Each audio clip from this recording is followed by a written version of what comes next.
Hi guys, welcome back to my YouTube channel. My name is Natalie Nicole and I hope you're having a great morning, evening, night whenever you're watching this lovely video. I have been natural my whole life, but let me give y'all a little background and like share my natural hair journey with y'all. I wore my hair in my natural state up until I was about 10 years old, and then I started getting it straightened. Now, I got my hair straightened pretty consistently. I would say I got my hair straightened every 2 weeks. I had excessive breakage, excessive heat damage, and my hair would just stay the same length. Like, it would not move past this length. There was one day I got tired. I got tired of going to the hair salon, so I tried wearing my natural hair out, and y'all, it was damaged. But yeah, I got fed up, started on my natural hair, but I wore a lot of protective hairstyles, and I thought that these hairstyles were protecting my hair, allowing my hair to grow underneath. But the protective hairstyles were just a way for me to hide my hair and for me to stay in a place where like I felt like I was embracing my natural hair while also staying comfortable and kind of still adhering to some of the societal standards placed on women. The societal standards that I mainly felt were to have long hair and a looser texture of hair. So I'm like, okay, like the braids would give me my long hair. So yes, I was natural, but I wore a lot of braids and a lot of extensions, just, you know, to conform a little bit, to have that little like safety net, which wasn't even really a safety net, but we'll explain that later. I was doing that until about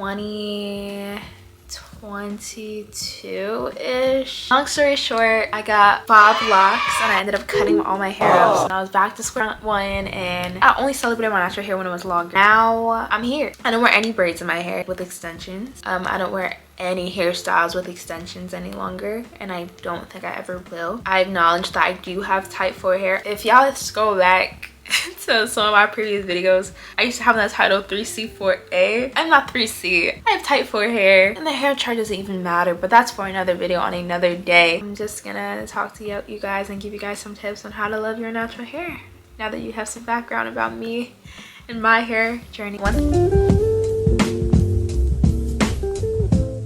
thing that I'd recommend to you if you are having issues with loving your natural hair, watch content creators and consume content of people's hair that looks like yours. And this can be in density and porosity. I find that porosity doesn't have a specific look, but it does. I find people like who have my hair porosity, our hair looks very similar. I don't know why. I don't know if there's a science behind that.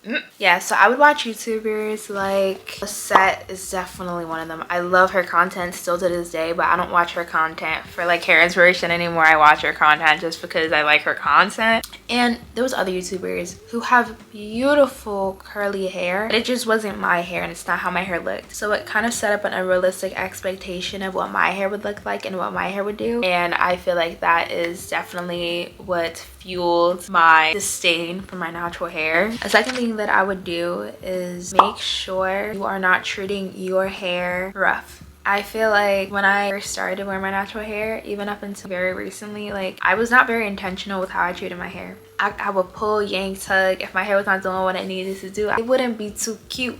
So I would just recommend giving yourself grace and giving your hair grace and taking your time. I promise you, the more time you put into your hair, the better the results will be. Of course, every day isn't going to be perfect. And of course, a hairstyle might not look like how you want it to come out. You might have to start over. But having patience and having grace and treating your hair with respect will ultimately lead to you loving it, or at least liking it a little more. For example, right, say I put in my head that like I don't like my phone. No matter how great my phone is, no matter what my phone does for me, my mind is always going to point out the bad about my phone, and I'm not going to look at like the good things about my phone. The same thing with everything in life, but we're talking about hair right now, so the same thing with your hair. If you look at your hair like, oh, I really hate this thing, it's ugly, it's this, no matter what you do, no matter who tells you it's beautiful, that's what you're gonna think. So you kind of got to trick yourself into thinking you like your hair, and it's gonna work.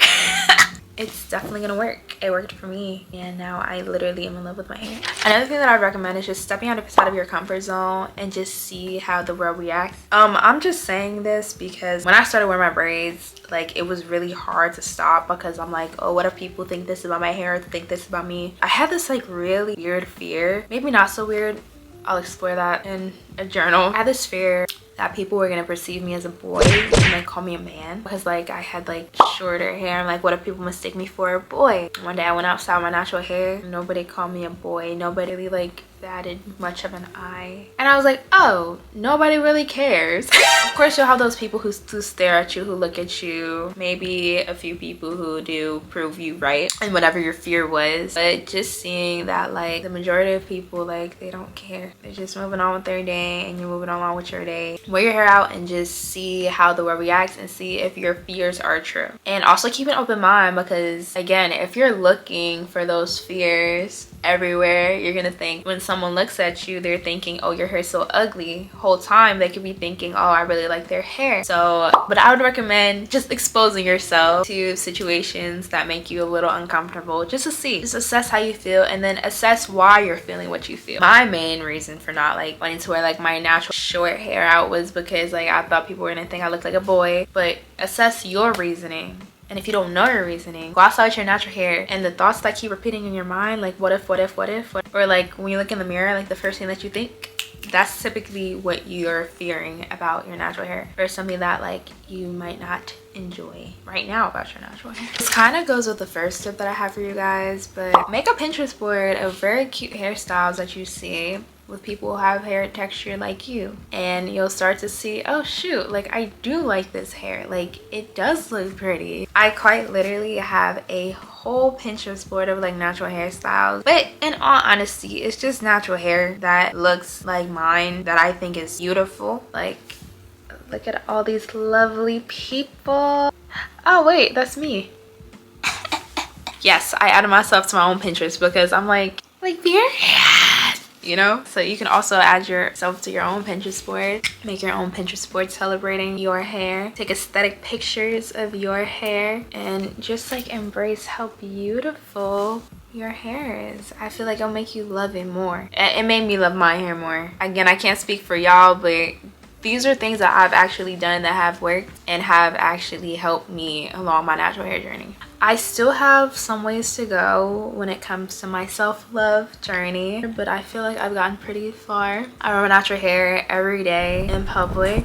I love how I look with it, and I feel fulfilled in how I look with my natural hair now. Oh, another thing that helped me was deleting social media, but that's again another topic for another day. Thank you if you took the time to watch this video. I really hope you got something valuable out of it. If you are on a journey of self-love and self-acceptance, I really hope this video guided you in a direction that promotes you to love yourself and to radically accept yourself. You deserve to live authentically and as you are, and I feel like the first person who will support you and show you that unconditional love and support is going to be yourself. It's very important to cultivate that love and acceptance within before looking outwards for it.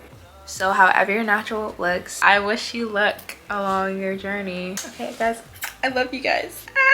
Okay, bye.